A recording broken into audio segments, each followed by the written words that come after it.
Hello friends, how are you?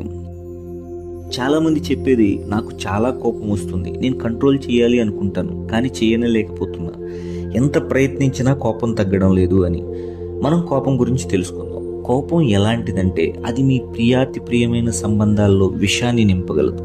కోపం ముందు మీ మనసులో విషాన్ని నింపుతుంది, మీ జీవితంలో విషాన్ని నింపుతుంది, మీ ప్రపంచంలో విషాన్ని నింపుతుంది.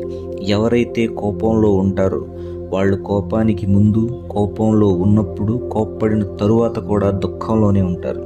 ఒక్కసారి ఆలోచించి చూడండి, కోప్పడిన తరువాత మీకు ఎప్పుడైనా ఆనందం కలిగిందా? సుఖంగా అనిపించిందా? లేదు కదా. ఎవరైనా మీ మీద కోప్పడితే ఆ కోపాన్ని మీరు స్వీకరించగలరా? మరి మీ కోపాన్ని ఎదుటి వాళ్ళు ఎందుకు స్వీకరించాలి? ఏ వ్యక్తి ఎదుటివారి కోపాన్ని స్వీకరించలేరు, ఒకవేళ వాళ్ళ తప్పు ఉన్నా సరే.